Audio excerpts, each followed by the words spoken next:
মুসলমান বন্ধুগণ, গভীর মনোযোগ। আল্লাহ রব্বুল ইজ্জতুল জালাল আবু লাহাবকে ডাক দিয়ে বললেন, শোন রে আবু লাহাব, শুধুমাত্র কেবলমাত্র তোকে ধ্বংস করে দেইনি,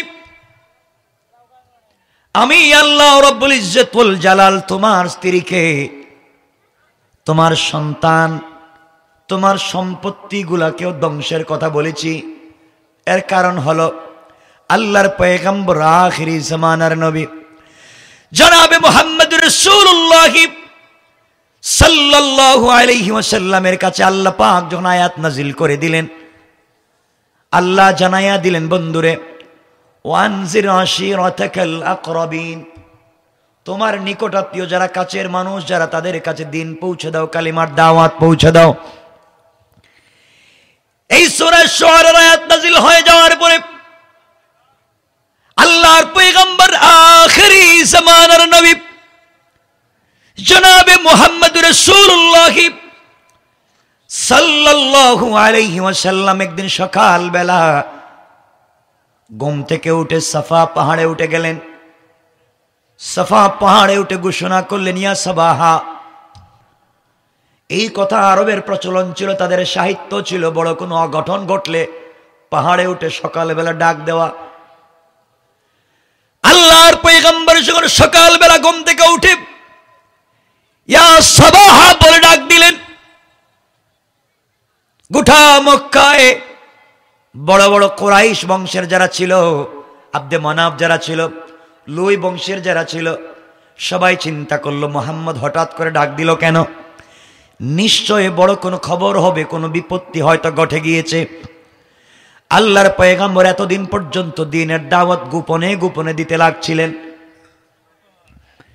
আমার ভাইরা কথাগুলো শুনবেন। সবাই নিজের মতো করে সাফা পাহাড়ের দিকে দৌড়তে লাগলো।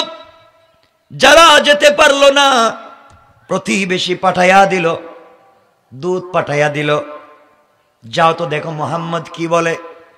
সবাই যখন উপস্থিত হয়ে গেল, আমার রাসূল তাদের সামনে কিছু কথা বললেন।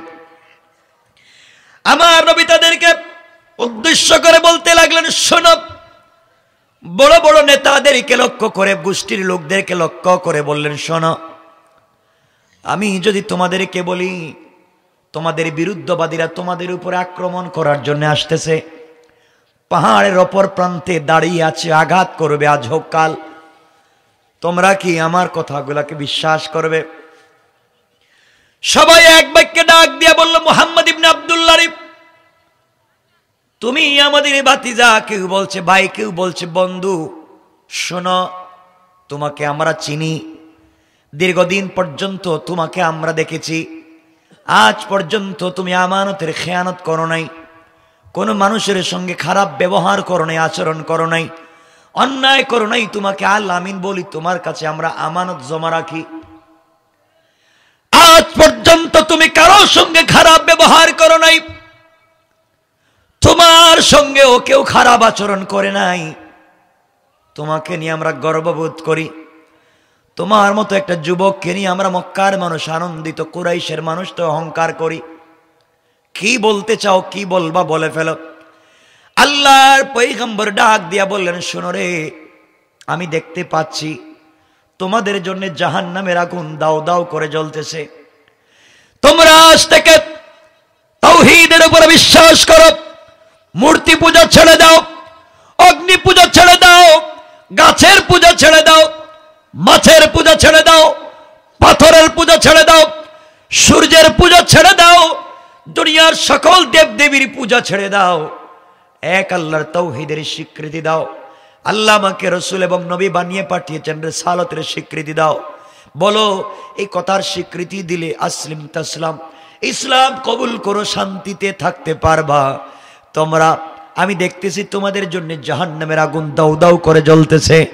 ইন্তেকাল করলে জাহান্নামে যাওয়া লাগবে, আগুনে জ্বলতে হবে। এগুলার থেকে বাঁচো, কালিমা পড়ে মুসলমান হয়ে যাও, শান্তিতে থাকতে পারবা। আজ থেকে আমি নবী এবং রাসূল ঘোষণা দিলাম। এই কথা রাসূল পাক বললেন, কথা এখন পর্যন্ত শেষ করলেন না। গোটা পাহাড়ের নিচে পিন পতন নীরবতা বিরাজ করছে, কেউ কোনো কথা পর্যন্ত বলে না। যেই লোকটার সঙ্গে আজ পর্যন্ত একদিন বাক বিতণ্ডা হয় নাই, একটা দিন তার সঙ্গে উচ্চ সুরে কথা হয় নাই, হঠাৎ করে লোকটা একটা কথা বলে উঠেছে, তা প্রতিবাদ করা যায় না। মক্কার মানুষ কিং কর্তব্য বিমূঢ় হয়ে গেল, অবাক হয়ে গেল, হতবাক হয়ে গেল, বুকা হয়ে গেল। কি জবাব দিবে, কি বলবে? সবাই যখন কোনো জবাব দিচ্ছে না, পাবলিক এখন পর্যন্ত কোনো কথা পর্যন্ত বলছে না, সবার আগে দাঁড়িয়ে গিয়েছে রসুলের চাচা আবুল আহাব, যার নাম ছিল আব্দুল উজ্জা। যেহেতু নামের মধ্যে শিরিক আছে, এই জন্য আল্লাহ নামটাকে চেঞ্জ করে রেখে দিয়েছেন। এই নামটাকে কোরআনের ভিতরে নিয়ে আসেন নাই। আবুল আহাবের ভিতরে যেহেতু জাহান্নামের আগুন পাওয়া যায়, এই জন্য নামটাকে নিয়ে এসেছেন। আমার বন্ধুগণ, এগুলো লম্বা তাফসীর, শুধু মূল বিষয়টা বোঝাতে চাই। আবুল আহাব দাঁড়িয়ে গেল আর ডাক দিয়ে বলে, তাব্বান লাকা ইয়া মুহাম্মদ সাইরাল ইয়াউম আলী হাদা জামাতানা আয় দাওতানা। মুহাম্মদ ইবনে আব্দুল্লাহ রে, তোমার সারাদিন ধ্বংস হয়ে যাক, তুমি ধ্বংস হয়ে যাও। এই কথা বলবার জন্য কি তুমি আমাদেরকে একত্রিত করেছো? কি বলতে চাও তুমি? কি বলতে চাও? কি ওয়াজ করতে চাও? এগুলা মানতে পারবো না। আবুল আহাব দাঁড়িয়ে গেল, হাতের মধ্যে পাথর নিল, আমার নবীকে আঘাত করতে উদ্যত হলো। আমার বন্ধুগণ, বিশ্ব নবীকে ডাক দিয়ে বলছে, মুহাম্মদ ইবনে আব্দুল্লাহ, তুমি যেই কথা বলছো, এই কথার মাধ্যমে বোঝা গেল তুমি একটা পাগল, তোমার আল্লাহর একটা পাগল। আমার বন্ধুগণ, বলতে চাই, রাসূল পাক প্রকাশ্যে দ্বীনের দাওয়াত দিলেন। সর্বপ্রথম বাধা দিয়েছে কে? কথা কয় না। আবুল আহাব রাসূলের কি? আরেকটা পরিচয় দেন, আরেকটা পরিচয় দেন। ঘরের লোক? ঘরের লোক না বাহিরের লোক? চাচা কি বাহিরের লোক না ঘরের লোক? নসরুল আপন চাচা, আপন বিয়াই, দুই মেয়েরে বিয়ে দিয়েছে এক ঘরে, তাও ঘরের লোক। রাসূল দ্বীনের দাওয়াত শুরু করলেন, সর্বপ্রথম বাধা দিয়েছে বাহিরের লোক। কথা বলেন। আজ দ্বীনের দাওয়াত দিতে গেলে রাস্তাঘাটে বাহিরের লোক আমাদের বাধা নয়, আমাদের মতো টুপিওয়ালা পাঞ্জাবিওয়ালা ঘরের লোক ইসলামের বাধা হয়ে দাঁড়িয়ে যায়। আমার বন্ধুগণ, নবীজি কষ্ট পাইলেন, অনেক কষ্ট পাইলেন। আপনারা তো জানেন না, এখানে লম্বা কথা আছে। কষ্ট পাইলেন, অথচ রাসূল পাক সাল্লাল্লাহু আলাইহি ওয়াসাল্লাম কষ্ট পাই আল্লাহর কাছে বলছেন, আল্লাহ, আবুল আহাব আমাকে গালি দিয়েছে, আমার চাচা, আমার কোনো কষ্ট নাই। আমাকে পাথর দিয়ে মারতে চাইছে, আমার কোনো কষ্ট নাই। কিন্তু আল্লাহ, তোমাকে পাগল বলে গালি দিছে, আমার বড় কষ্ট হয়। তোমাকে কেন গালি দিল? আল্লাহ জানাইয়া দিলেন, বন্ধুরে, আমাকে যদি কেউ গালি দেয় মাফ, আমার কোরআনকে কেউ গালি দেয় মাফ, কিন্তু যাকে দুনিয়ার জমিনে বন্ধু বানিয়েছি, আমার বন্ধুকে কেউ গালি দিলে, তাকে যদি কাবা চত্বরেও পাওয়া যায়, তাকে মাফ দেওয়ার সুযোগ নাই। সুতরাং আল্লাহর রাসূলের দুশমনকে কখনো মাফ দেওয়ার মতো কোন আইন আমরা চাই না। ঠিক কিনা বলেন? কথা মনে বুঝেন না আমার? আমার বন্ধুগণ, আল্লাহ আয়াত নাজিল করে দিলেন। আল্লাহ বললেন, বন্ধু তুমি টেনশন করো না, কষ্ট পেও না। তোমাকে গালি দিয়েছে, তুমি কষ্ট নিও না। রাসূল পাক আল্লাহকে বলছেন, আল্লাহ তাআলা আমাকে গালি দিয়েছে তো কষ্ট পাই নাই, তোমাকে গালি দিয়েছে আমার ভিতরে লেগেছে। আল্লাহ রব্বুল ইজ্জত ওয়াল জালাল বললেন, আল্লাহ রব্বুল ইজ্জত ওয়াল জালাল বললেন, বন্ধুরে তুমি কি ভুলে গেছো তোমার চাচাকে আবুল আহাবকে? আবুল আহাব তো সেই লোক, আমার নবীজির জন্মের পরে প্রথম খবরটা আবুল আহাব পাবলিকের কাছে প্রচার করেছে। আবুল আহাব মিষ্টি বিতরণ করেছে। আবুল আহাব পাবলিককে বলছে, আমার ভাতিজা, আমার ভাইয়ের ছেলে, মনে করছিলাম ভাই দুনিয়ার জমিনে নাই, আল্লাহ আমার ভাইয়ের নাম রাখছে। এত বেশি খুশি হয়েছে আবুল আহাব, এত বেশি খুশি হয়েছে রাসূলের জন্মের পরে। আমার বন্ধুগণ, এই আবুল আহাব যখন রাসূল দ্বীনের দাওয়াত দিলেন তখন বেঁকে গেল। মনে রাখবেন, যতদিন পর্যন্ত আপনি মিষ্টি মিষ্টি কথা বলবেন সবাই আপনার বন্ধু। যেই দিন আপনি ইসলামের সত্য কথা বলতে যাইবেন ওই দিন দেখবেন আপনার বন্ধু শত্রু হয়ে গিয়েছে। আমার ভাইরা, এক পর্যায়ে আল্লাহ আয়াত নাজিল করলেন আবুল আহাবকে ধ্বংস। আস্তে আস্তে করে সংক্ষেপ করে বলতেছি, এই খবর চলে গেছে গা আবুল আহাবের স্ত্রী উম্মে জামিলের কাছে। আয়াত নাজিল হইছে কার উপরে? মুহাম্মদের কাছে আয়াত নাজিল হইছে কি? আয়াত নাজিল হইছে আমার বিরুদ্ধে, তোমারও বিরুদ্ধে, আমরা দুজন ধ্বংস। স্ত্রী দাঁড়িয়ে বলছে উম্মে জামিল, এই ছেলে দুটো শোনো, এখন যাও মুহাম্মদের 2 মেয়েকে তোমরা তালাক দিবা আর মুহাম্মদের দাড়ি ধরে মাটিতে ফালায়া পিটাইবা। এ কথা বলে হাতের মধ্যে 2টা পাথর নিছে। উম্মে জামিল নবীজির চাচি এবং বিয়াইন, নিজের লোক। কিসের লোক? নিজের লোক। আমার মুসলমান বন্ধুগণ গভীর মনোযোগ, হাতের মধ্যে পাথর নিয়ে আমার নবীজিকে আঘাত করবার জন্য যায়। আল্লাহর পয়গম্বর আখেরি জামানার নবী ওই সময় কাবা চত্বরে হযরত আবু বকর সিদ্দিক রাদিয়াল্লাহু তাআলা আনহু রানের উপরে মাথা রেখে শুয়ে আছেন, কোরআন তিলাওয়াত করতেছেন। হঠাৎ করে আবু বকর তাকায়া দেখেন উম্মে জামিল রাসূলের চাচি এবং বেয়াইন আসতেছে মারবার জন্য, হাতে 2টা পাথর নিয়ে। আবু বকর ডাক দিয়া বললেন, পয়গম্বরে আরবি, একজন মহিলা যদি আপনাকে আঘাত করে, একজন মহিলা যদি আপনার বিরুদ্ধে দাঁড়িয়ে যায়, এর চাইতে লজ্জার, এর চাইতে অপমানের কিছু হতে পারে না। পয়গম্বরে আরবি, আপনি বললে আমি তাকে ইচ্ছা মতো শাস্তি করতে পারি। আপনি যদি আমাকে অনুমতি দেন আমি তাকে দুনিয়ার জমিন থেকে উঠাইয়া দেব। আল্লাহর পয়গম্বর বললেন, আবু বকর রে, যে আমি যে আল্লাহর জন্য এত এত কষ্ট করি, উম্মে জামিল এসেছে আমাকে আঘাত করার জন্য। আমার আল্লাহ বলেছেন, বন্ধুরে, কেউ যখন তোমাকে আঘাত করতে আসবে, কেউ যখন তোমাকে নির্যাতন করতে আসবে, ওই সময় তুমি আমার কোরআন থেকে তেলাওয়াত করতে থাকবা। আমি আল্লাহ তেলাওয়াতের বরকতে ওই কাফের থেকে তোমাকে হেফাজত করার জিম্মাদার। পড়েন সুবহানাল্লাহ। আমার বন্ধুগণ, উম্মে জামিল কাছাকাছি চলে আসলো। বিশ্বনবী আবু বকরের রানের উপরে মাথা রেখে শুয়ে আছেন। উম্মে জামিল কাছাকাছি এসে নবীজির সামনে দাঁড়ায়া আবু বকরকে ডাক দিয়ে বলছে, আবু বকর, তুমি একা একা বসে আছো, তোমার বন্ধু কোথায়? সুবহানাল্লাহ বললেন না। আবু বকর আশ্চর্য হয়ে গেলেন, আল্লাহর পয়গম্বর আমার রানের উপরে মাথা রেখে শুয়ে আছেন, আস্ত একটা মানুষ আমি দেখতেছি। উম্মে জামিল নবীজির সামনে দাঁড়িয়ে আমার নবীকে দেখে না, ব্যাপার কি? সে যখন দেখতে পায় না আমাকে দেখে, রসুলকে দেখে না, আমি বুঝতেছি না কি হলো। সুতরাং সে যখন দেখেন আমার বলার দরকার নাই, তিনি বললেন, তুমি খুঁজে দেখো মুহাম্মদ কোথায়। দীর্ঘক্ষণ খোঁজাখুঁজি করে পেল না। যাবার সময় ডাক দিয়ে বলল, আবু বকর রে, তোমার বন্ধুকে বলে দিবা আমি উম্মে জামিল তাকে যেখানে পাবো আঘাত করব, হত্যা করব।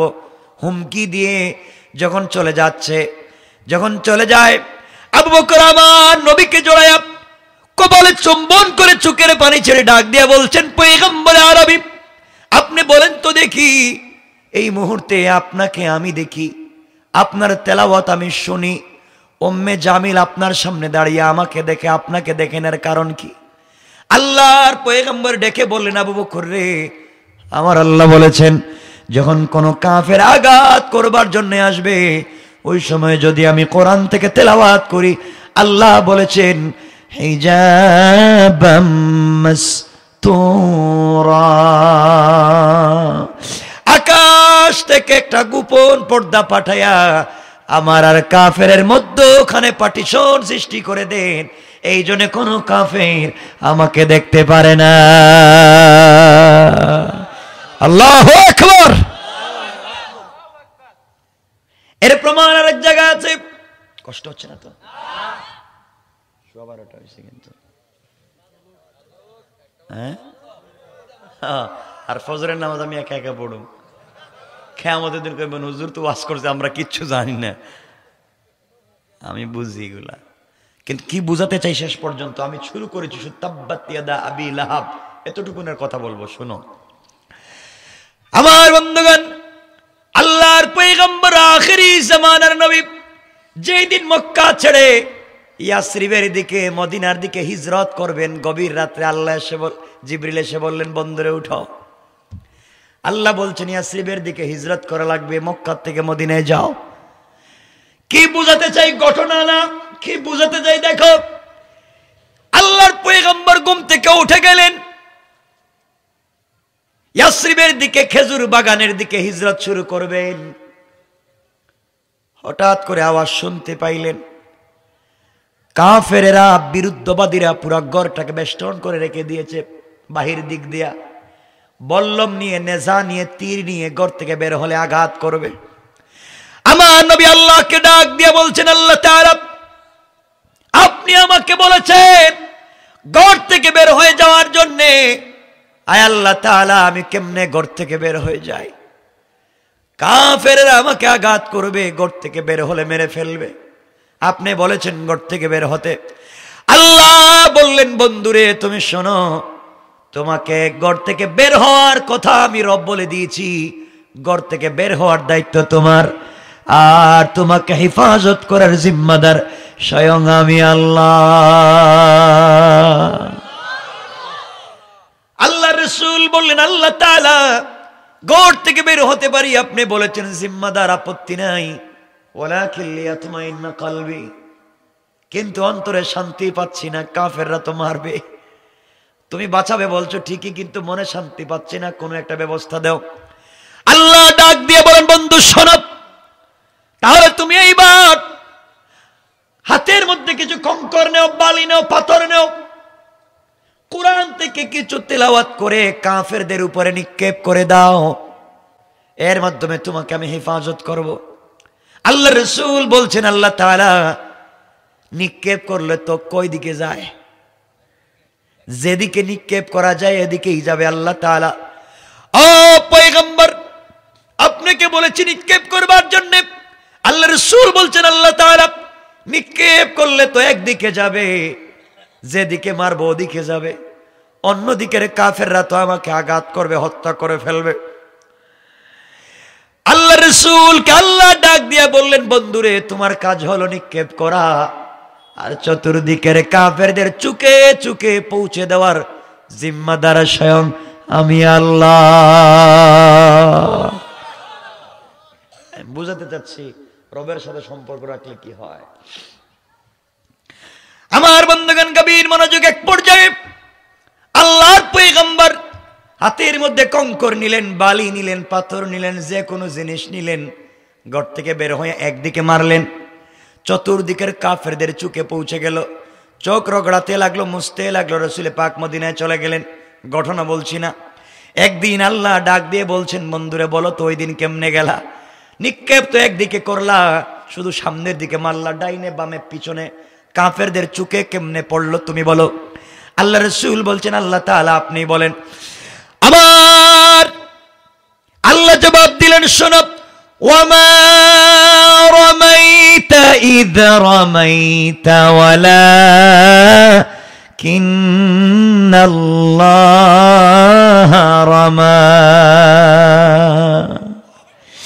আল্লাহ রাব্বুল ইজ্জত ওয়াল জালাল বললেন বন্ধুরে মনে করেছো তোমার হাত দিয়ে তুমি নিক্ষেপ করেছো? না না, আমার উপরে ভরসা করে, আমার উপরে বিশ্বাস রেখে তুমি যখন ঘর থেকে বের হয়ে নিক্ষেপ করেছো, ওইটা তুমি তোমার হাত থাকে নাই, ওটা হয়ে গিয়েছে আমি আল্লাহর হাত। আর আমি আল্লাহ আমার হাত দিয়া কাফেরদের চুকে চুকে পৌঁছে দিয়েছি। পড়েন সুবহানাল্লাহ, আল্লাহু আকবার বলেন।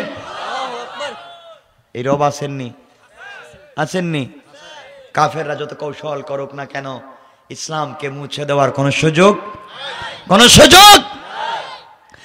আমার আল্লাহ বলছেন কাফেররা, বেঈমানেরা যত জিনিস দিয়ে দিন মুছে দিতে চায়, তারা যত কৌশল করে, আল্লাহ বলছেন আমার কৌশল আরো বড়। আমার আল্লাহ বলেন কোরআনে কারিমে, আল্লাহ বলেন আমার আল্লাহ বলেন ওয়া মাকারু ওয়া মাকারাল্লাহ ওয়াল্লাহু খায়রুল মাকিরিন।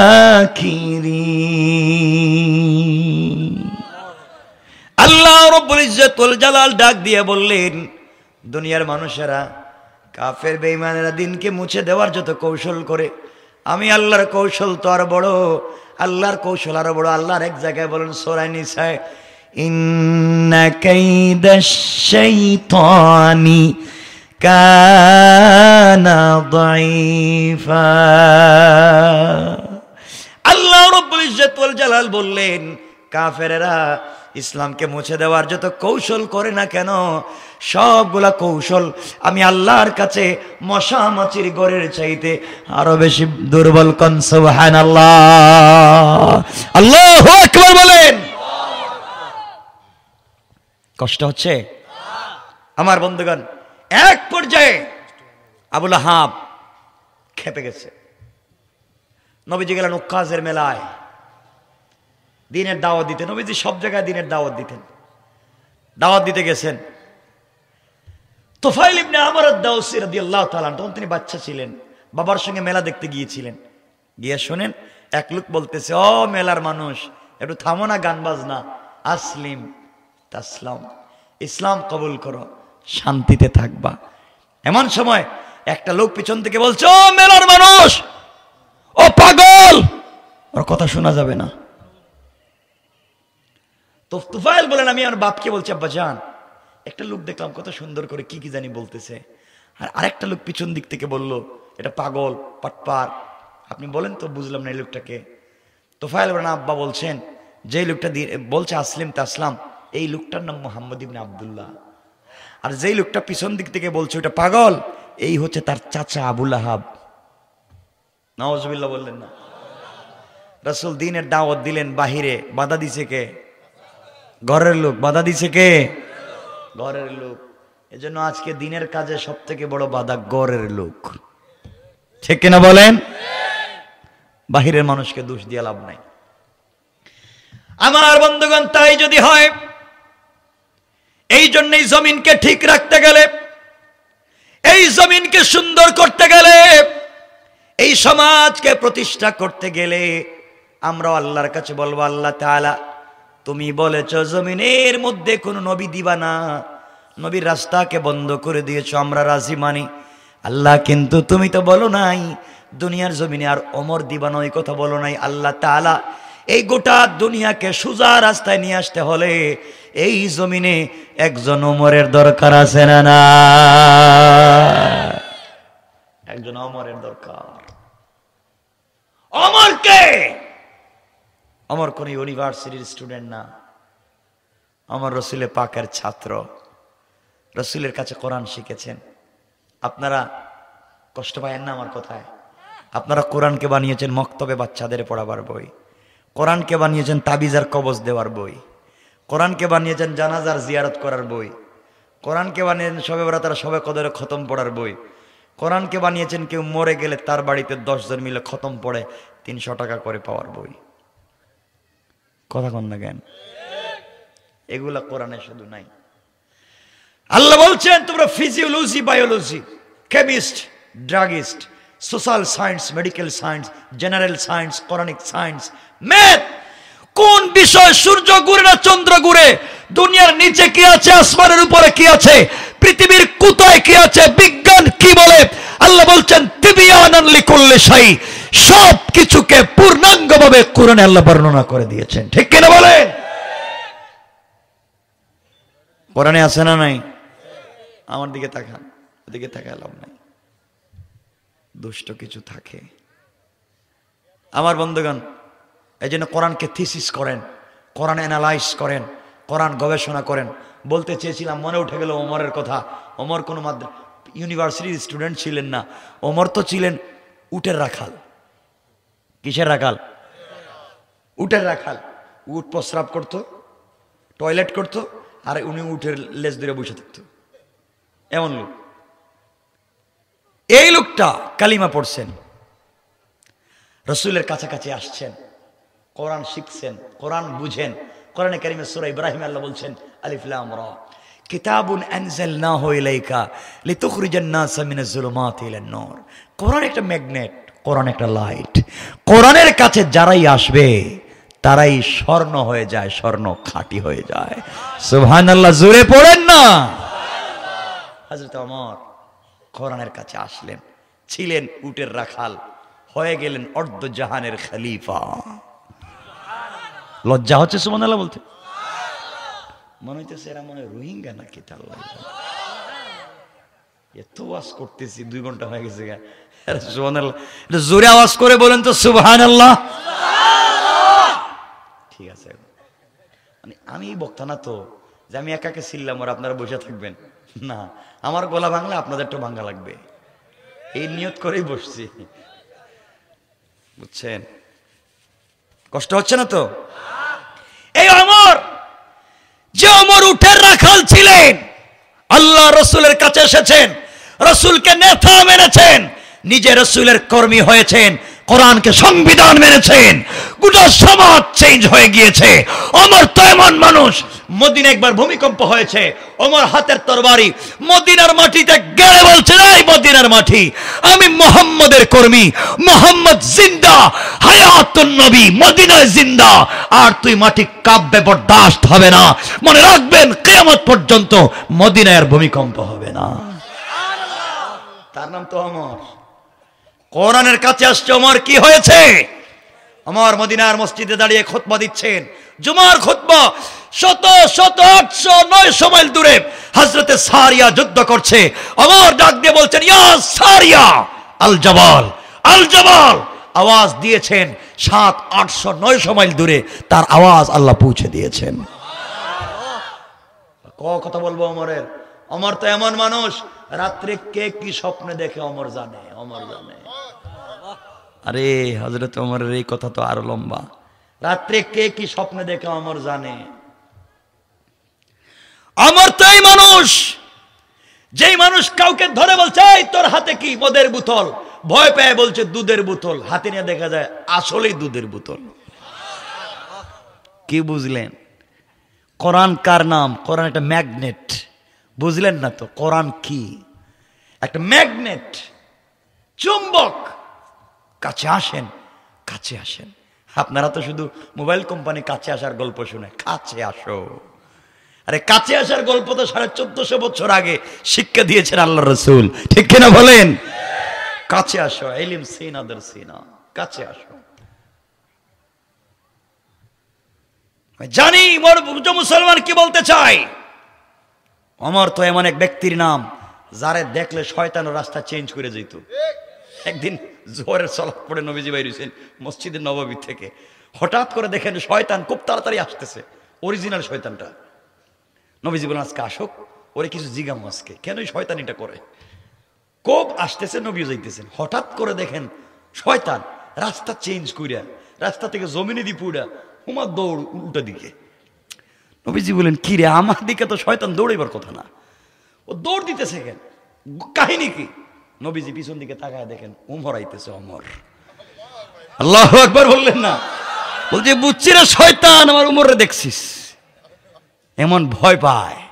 ওমর আর কিছুই না, শুধু কোরআন পড়েছে, শুধু কোরআন। হযরত ওমর কে ছিলেন শোনো।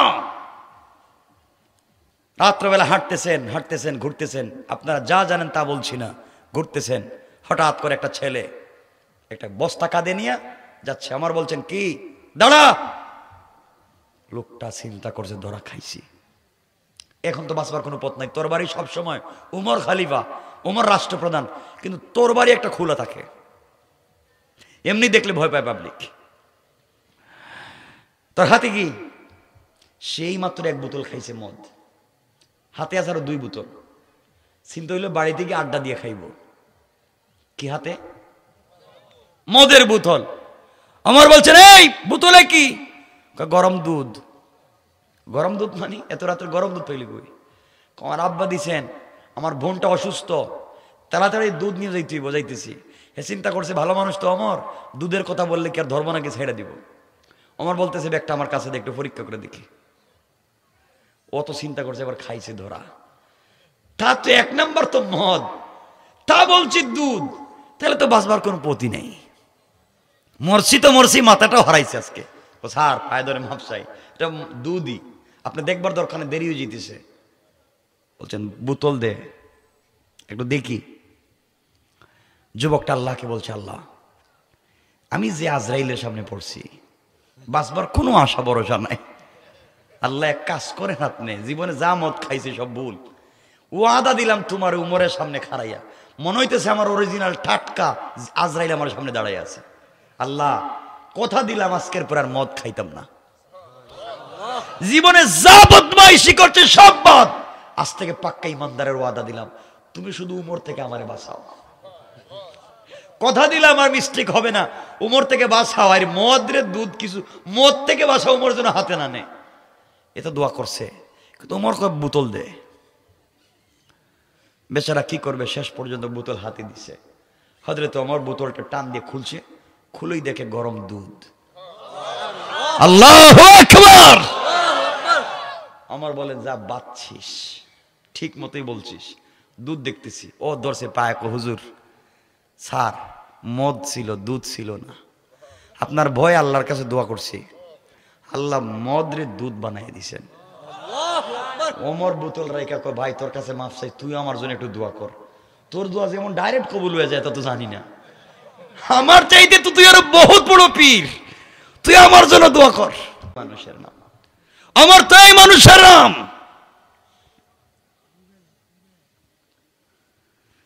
আমার বন্ধুগণ, যেই কথা বলে আলোচনা শুরু করেছিলাম সেই কথার দিকে যাচ্ছি। এই আমার ফজরের সালাত পড়াচ্ছেন, মসজিদে নববীতে ফজরের ইমামতি করতেছেন।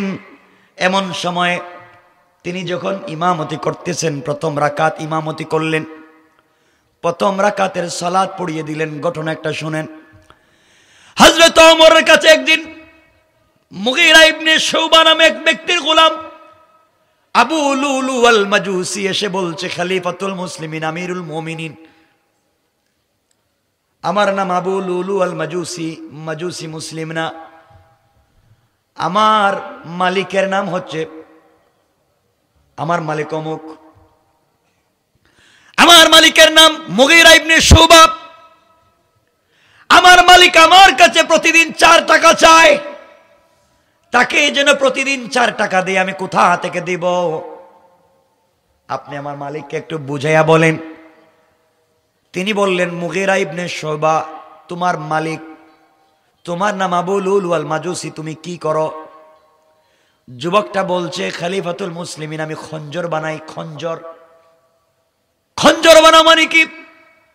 মদিনার জমিনে এত পাওয়ারফুল ব্যক্তি তো কেউ নাই, খঞ্জর কেউ বানাইতে পারে না।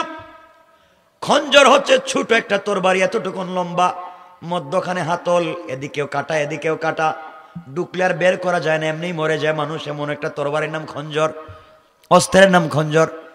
তুমি খঞ্জর বানাতে পারো, এত বড় পাওয়ারফুল অস্ত্র কেউ বানাতে পারে না। তোমার মালিক তোমার কাছে খঞ্জর বানানোর বিনিময়ে 4 টাকা চাইলো, বেশি চাইলো কেমনে? তোমার কাছে যদি প্রতিদিন 4 টাকা নয় 20 টাকা চাইতো, তাও তো তুমি দিতে পারতে, কেন তুমি দেও না? এই কথা শুনে চলে গিয়েছে আবু লুলু আল মাজুসি। আর চিন্তা করে, ওমর রে, তোমার কাছে গিয়েছিলাম আমার মালিকের বিরুদ্ধে নালিশ নিয়া, বিচার তো করলা না, উল্টা তাড়াইয়া দিলা, এখন থেকে তরবারি বানাবো তোমাকে মারার জন্য। চিন্তা করেন, একটা মাজুসি, আবু লুলু আল মাজুসি, মুসলিম না, একটা তরবারি তৈরি করলো, খঞ্জর বানালো আমার ওমরকে হত্যা করে দেওয়ার জন্য। একদিন ফজরের সালাতে, অন্ধকার টাইমে মসজিদে নববীতে ফজরের সালাত হচ্ছে, এমন সময় ওমরের নেতৃত্বে, ওমর যখন ফজরের সালাতের ইমামতি করতেছেন, আবু লুলু আল মাজুসি অন্ধকার সময় ওমরের আস্তে আস্তে কাছাকাছি ডান অথবা বাম পার্শ্বে নামাজে দাঁড়িয়ে গেল। প্রথম কাতারে নামাজে দাঁড়িয়ে গেল, নামাজ শুরু হয়ে গেল, তার পকেটে কিন্তু খঞ্জর আছে, কোনোভাবে ওমরকে হত্যা করবে। আমার বন্ধুগণ, এক পর্যায়ে ফজরের সালাতের প্রথম রাকাত কমপ্লিট হয়ে গিয়েছে, দ্বিতীয় রাকাতের সূরা শেষ হয়েছে, হযরত ওমর রুকুতে যাবেন, এমন সময় আবু লুলু আল মাজুসি পকেট থেকে খঞ্জর বের করে পেটের ওই জায়গায় দিছে একটা, ওই জায়গায় একটা, নিচ পিছন দিকে একটা, 3 জায়গায় স্টেপ করলো, 3 জায়গায় আঘাত করেছে।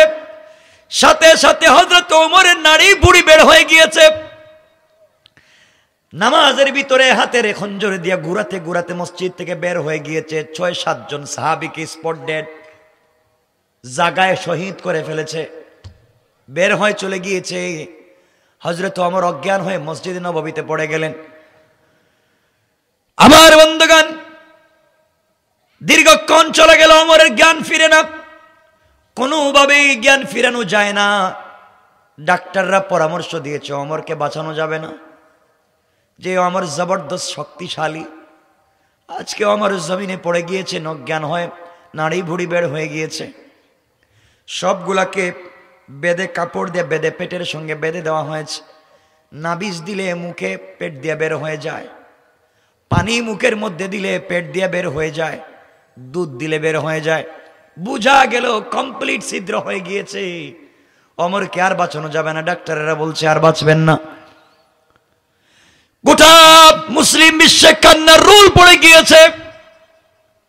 নামাজের সলাতে আঘাত করেছে, আমাদের খলিফাকে হত্যা করে ফেলেছে। এমন সময়ে দীর্ঘক্ষণ পরে, ঘন্টার পর ঘন্টা পরে হঠাৎ করে হযরত ওমরের জ্ঞান ফিরেছে। আল্লাহু আকবার! ওমরের জ্ঞান ফিরেছে। ওমর মিট মিট চোখ দিয়া তাকাইয়া বললেন, কে আছো আমার কাছে, আমার কাছাকাছি আসো, আমি আর বাঁচব না। কথা বলতে পারতেছেন না, ব্লাড চলে গিয়েছে। কাছে ডাইকা নিলেন। আপনারা মনে করতে পারেন, বলতে পারেন হয়তো তিনি আমার ছেলে আব্দুর রহমান কোথায়, আমার স্ত্রী কোথায়, আমার সম্পত্তি কোথায়, মদিনার রাষ্ট্রের খলিফা কে হবে, আমি তো মরে যাচ্ছি। কিছুই তিনি জিজ্ঞাসা করলেন না। নিজের ছেলের কথা জিজ্ঞাসা করলেন না, নিজের পরিবারের কথা জিজ্ঞাসা করলেন না, মদিনা রাষ্ট্রের কথা জিজ্ঞাসা করলেন না। কাছাকাছি ডাইকা নিয়ে বললেন, এখানে কি একজন সাহাবী আছেন যার নাম হুযাফা ইবনুল ইয়ামান? সবাই হুযাফা ইবনুল ইয়ামানকে খবর দিয়ে আনছেন।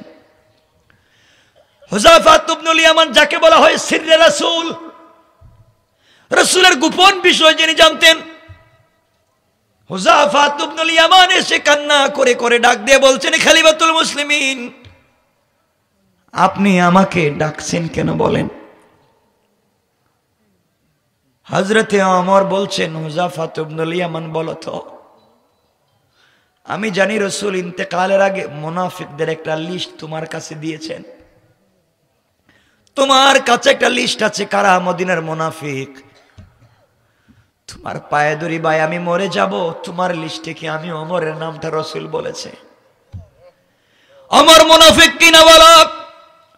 হুযাফা ইবনুল ইয়ামান কান্না করে বলছেন, ওমর কি বলতে চাও? আল্লাহর রাসূল বলেছেন তারপরে নবী হলে ওমর হতো। তোমার কথার উপরে ভিত্তি করে আল্লাহ কোরআনের 12-13টা আয়াত নাজিল করেছেন তোমার ফয়সালার ভিত্তিতে। তুমি কেমনে কথা বললে? এবার ওমর সবাইকে বলছেন, শোনো, বাঁচব না নির্ঘাত। আমি তোমাদের কাছে জানতে চাই, আমার নেতৃত্বে যে ফজরের সালাত শুরু হয়েছিল আমার ইমামতিতে যেই ফজরের সালাত তোমরা শুরু করেছো, আমার অসুস্থ হয়ে যাওয়ার পরে, মসজিদে পড়ে যাওয়ার পরে তোমরা কি সেই সালাত কমপ্লিট করতে পেরেছো? রাসূলের জীবনের শেষ কথা ছিল সালাত, as-salatu ala waqtiha। আমি ওমর নির্ঘাত মরে যাব, বাঁচব না। বলো, আমার পরে যে রাকাতটা রয়েছে, দ্বিতীয় রাকাত কি তোমরা কমপ্লিট করতে পেরেছো? কিয়ামতের দিন আল্লাহ যদি বলেন, ওমর রে, তুমি কেন আমার সালাতকে কমপ্লিট করলে না? বলো তো, তোমরা কি নামাজকে কমপ্লিট করেছো? সাহাবায়ে কেরাম বললেন, খলিফাতুল মুসলিমিন, টেনশন করবেন না, আপনি পড়ে যাওয়ার পরে আপনার জায়গায় আমরা আব্দুর রহমান বিন আউফ রাদিয়াল্লাহু তাআলা আনহুকে দাঁড় করাইয়া আমরা পরের রাকাত ইমামতিতে শেষ করেছি, কমপ্লিট নামাজ শেষ হয়েছে। এবার ওমর বলেন আমার হাতটা উপরের দিকে উঠাইয়া দাও। সবাই মিলে ওমরের হাত উপর দিকে উঠে ধরছেন। ওমর বলেছেন আল্লাহ তুমি সাক্ষী থাকো, ওমর এখন ইন্তেকাল করবে, বাঁচবে না। ওমর ইন্তেকালের আগেও তোমার সালাতকে মসজিদে নববীতে কায়েম করে আসতেছে। আমার বন্ধুগণ, আজ আমাদের মধ্যে সেই সালাত নাই, দুনিয়ার জমিনে বিভক্ত হয়ে গিয়েছি। এই কমপ্লিট সালাতের কথা আল্লাহ রাসূল সাল্লাল্লাহু আলাইহি ওয়াসাল্লাম, কারণ সালাতের মাধ্যমে তাওহীদ প্রতিষ্ঠিত হয়, শিরক দূর হয়, কারণ একমাত্র মাথা নত হয় আল্লাহর সামনে। এই কারণে আল্লাহ রাসূল যখন তাওহীদের দাওয়াত দিলেন সাফা পাহাড়ে, সর্বপ্রথম নিজের মানুষগুলো বিগড়ে গেল। এর কারণ হলো তারা জানে এখন যদি এই কালেমা পড়ি নেতৃত্ব থাকবে না, কর্তৃত্ব থাকবে না, কারো সামনে মাথা নত করা যাবে না, মাথা নত করতে হবে একমাত্র আল্লাহর সামনে। কণ্ঠে কিনা? এজন্য এরা বিগড়ে গেছে। আজকে আমরা সেই সালাতকে বুঝিনি, রাসূল পাকের কমপ্লিট দাওয়াতকে আমরা বুঝিনি। সুতরাং লম্বা করতে চাই না, সবাই বিগড়ে গিয়েছে। যে মানুষগুলো আলামিন বলেছে, যে মানুষগুলো বিশ্বস্ত বলেছে, যে মানুষগুলো নিজের মানুষ মনে করেছে, এই মানুষগুলো বিগড়ে গেল কালিমার দাওয়াত দেওয়ার কারণে। তারা বুঝেছে এই কালিমার পাওয়ার কি। ঠিক কিনা বলেন? আমরা বুঝিনি, আমরা পনে একটা হয়ে গিয়েছে। আপনাদের কষ্ট হচ্ছে, আমি আর লম্বা করবো না ভাই, না লম্বা করা যাবে না, না না না না না, আর 2 ঘন্টা হয়ে গেছে, কিন্তু বলেন কোন? না না আর লম্বা করবো না। এখন শেষ কথা আমি আলোচনা এখানে রেখে দিতে চাই। আপনারা বসেন, বসে আছেন, একটা হয়ে গেছে, এত ঠান্ডার মধ্যে বসে আছেন, এটাই ভালো। কষ্ট হচ্ছে না তো আপনাদের? না তো বলবেন জানি, আলোচনা আমি এখানে রেখে দিতে চাই। যাওয়ার না বাবা, না না হয়তো, আরে শোনেন না, আরে শুনেন, তাফসীরি আলোচনা এখানে রাখলাম, শুধু কালিমা।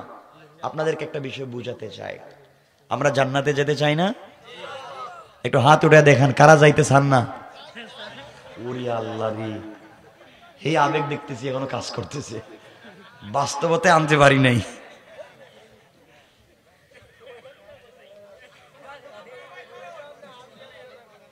জান্নাতে যেতে চাই তো ইনশাআল্লাহ, আওয়াজ করে বলেন ইনশাআল্লাহ। আপনাদেরকে এই জান্নাতে যাওয়ার একটা ছোট্ট আমল বলে শেষ করব। তাবরানী শরীফ, দারাকুতনি, 2টা হাদিসের কিতাব বলছি। এই 2টা হাদিসের কিতাবে কমপ্লিট একটা আমল আছে। হযরত রাসূল পাক সাল্লাল্লাহু আলাইহি ওয়াসাল্লাম আলীকে বলেছেন, আলীকে এই আমলটা আপনারাও করবেন, বিনা হিসেবে জান্নাতে যাইবেন। শুনেন, মা বোনদেরকে বাসায় গিয়ে বলবেন, আমার আলোচনার শেষের এই আমলটা আপনারা করবেন। আমার মুসলমান বন্ধুগণ, গভীর মনোযোগ। আল্লাহর পয়গম্বর একদিন মসজিদে নববীতে বসা, সাহাবায়ে কেরাম বসা, সকল সাহাবায়ে কেরাম বসে আছেন। নবীজি আলীকে ডাক দিয়া বলেন, আলী আসো আসো, কাছে আসো। হযরতে আলী আল্লাহর রাসূলের কাছে পৌঁছে গেলেন।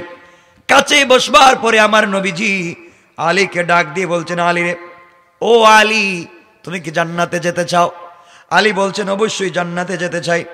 আল্লাহর রাসূল বললেন, আলী রে, জান্নাতে যদি যেতে চাও, প্রতি রাত্রে তুমি 4000 দিনার আল্লাহর রাস্তায় দান করে তারপরে ঘুমাইবা। ও আলী, প্রত্যেক রাত্রি তুমি যদি 4000 দিনার আল্লাহর রাস্তায় দান করে ঘুমিয়ে যাও, কথা দিলাম তোমাকে আমার হাতে হাউজে কৌসারের পানি পান করাবো। কিয়ামতের দিনে আল্লাহর আরশে আজিমের নিচে জায়গায় ছায়ায় বসে বসে বিনা হিসাবে জান্নাতে যেতে পারবে। কোন সুবহানাল্লাহ। আলী বললেন, পয়গম্বর আরবি, প্রত্যেক রাত্রি 4000 দিনার, 4000 টাকা দান করতে হবে। আমার তো 1 মাসে ঘরের চুলায় আগুন জ্বলে না, 1 মাস চলে যায় ঘরের চুলায় আগুন জ্বলে না, আর আপনি বলতেছেন প্রতি রাত্রে 4000 দিনার দান করতে হবে জান্নাতে যেতে হলে। আল্লাহর রাসূল বললেন, শোনো রে আলী, তুমি যদি প্রতি রাত্রে ঘুমাতে যাওয়ার আগে, বেডে যাওয়ার আগে 4 বার সূরা ফাতিহা পড়ে ঘুমিয়ে যাও, 4 বার সূরা ফাতিহা পড়লে 4000 দিনার আল্লাহর রাস্তায় দান করার সওয়াব পেয়ে যাবে। আল্লাহু আকবার। এত সহজ ইসলামের পরে মানতে চাইবেন না। হালকা হুজুর কি কোন আপনি আর কিছু কোন। এবার আমার নবী বললেন, আলী রে, তুমি যদি বিনা হিসাবে জান্নাতে যেতে চাও, আমার সঙ্গে জান্নাতুল ফিরদাউসে থাকতে চাও, ও আলী, প্রত্যেক রাত্রে অবশ্যই অবশ্যই তুমি 30 পারা কোরআন খতম করে ঘুমাইও। আলী বলছেন, পয়গম্বরে আরবি, প্রত্যেক রাত্রে যদি 30 পারা কোরআন পড়তে যাই তাহলে ঘুমাইমু কখন? আল্লাহ রাসূল বলেন, আলী রে, বেডে যাওয়ার আগে 3 বার যদি সূরা ইখলাস বিসমিল্লাহ সহ পড়ে ঘুমিয়ে যাও, তোমার আমলনামায় আমার আল্লাহ 30 পারা কোরআন খতমের সওয়াব দিয়ে দিবেন। কোন সুবহানাল্লাহ। এবার আলী বললেন, আল্লাহর পয়গম্বর, আরো কিছু আমাকে আপনি উপদেশ দেন। আল্লাহ রাসূল বলেন, আলী, তাহলে শোনো, 3 নাম্বার ওসিয়ত হলো, 3 নাম্বার উপদেশ হলো, আলী রে, তুমি ঘুমানোর আগে জান্নাতের মূল্য পরিশোধ করে ঘুমাও। জান্নাতের মূল্য না দিয়ে ঘুমাতে যাও না, বিপদ আছে। হযরতে আলী বলছেন, পয়গম্বরে আরবি, জান্নাতের মূল্য আমি দেব কেমনে? আপনিই তো বলেছেন জান্নাতের এক একটা পাথর গোটা আসমান জমিন বিক্রি করে দিলেও হবে না। জান্নাতের এক একটা পাথর এক একটা দামি জিনিস, দুনিয়া বিক্রি করে দিলেও হবে না। আমি কেমনে জান্নাতের মূল্য পরিশোধ করে ঘুমাবো? পয়গম্বরে আরবি, আপনি বলেছেন জান্নাতের ভিতরে জবরদস্তি ইয়াকুত মণিমুক্তা পাথর দিয়ে তৈরি করা হবে ঘর। এক একটা পাথর আসমান জমিন লৌহ কলম আরশ কুরসি সব বিক্রি করলেও দাম হবে না। আর আপনি বলছেন প্রত্যেক রাত্রে জান্নাতের মূল্য পরিশোধ করব, আমি তো পারবো না। আল্লাহ রাসূল বলেন, আলী, তাহলে শুনো শুনো, তুমি যদি প্রত্যেক রাত্রে ঘুমাবার আগে 3 বার দুরূদ শরীফ পড়ে ঘুমিয়ে যাও, 3 বার দুরূদ শরীফ যদি পড়ো, জান্নাতের মূল্য পরিশোধ হয়ে যাবে। সাহাবায়ে কেরাম বলতেছেন, ঠিক আছে, আজকের ওয়াজ সহজ, জান্নাতে যাওয়া যায়। আমার বন্ধুগণ, দারাকুতনিতে লিখে মনে রাখবেন, দারাকুতনিতে হাদিস নিয়ে এসেছেন, হযরতে আলী বলছেন, ইয়া রাসূলুল্লাহ, আমাকে আরো কিছু ওসিয়ত করুন।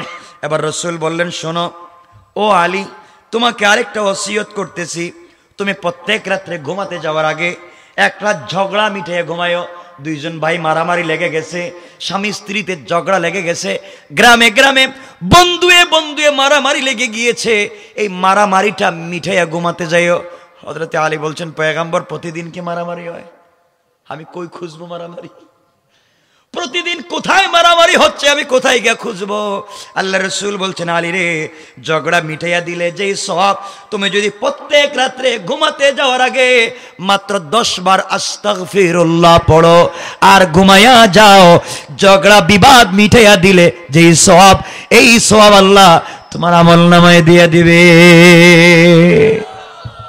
আল্লাহ রাসূল বলছেন, আলী, আমার 5 নম্বর উপদেশ, আমার 5 নম্বর ওসিয়ত, তুমি প্রত্যেক রাত্রে ঘুমাতে যাওয়ার আগে একটা মকবুল উমরা, একটা মকবুল হজ করে ঘুমাইও। আলী বলছেন, পয়গম্বর আরবি, কই মদিনার কই মক্কা? প্রত্যেক রাত্রে একটা মকবুল উমরা, মকবুল হজ করে ঘুমাবো, এত সময় কোথায় পাবো? আল্লাহ রাসূল বলছেন, আলী, তুমি যদি প্রতি রাত্রে ঘুমাতে যাওয়ার আগে 4 বার কালিমায়ে তাওহীদ তামজিদ পড়ে ঘুমিয়ে যাও, একটা মকবুল হজ এবং মকবুল উমরা করার সওয়াব আল্লাহ তোমার আমলনামায় দিয়ে দিবে। এই জন্য আমার বন্ধুগণ, মকবুল হজের যদি সওয়াব পেতে চাই, আমরা 4 বার কালিমায়ে তাওহীদ পড়ব, আমরা কালিমায়ে তাইয়্যিবা তাওহীদ পড়ব। আমরা যদি ঝগড়া মিটিয়ে ঘুমাতে চাই, 10 বার আস্তাগফিরুল্লাহ পড়ব। জান্নাতের মূল্য যদি দিতে চাই, 3 বার দুরূদ শরীফ পড়ব। 30 পারা কোরআন খতম করে যদি ঘুমাতে চাই, 3 বার সূরা ইখলাস পড়ব। 4000 দিনার দান করে যদি ঘুমাতে চাই, 4 বার সূরা ফাতিহা পড়ে ঘুমাবো।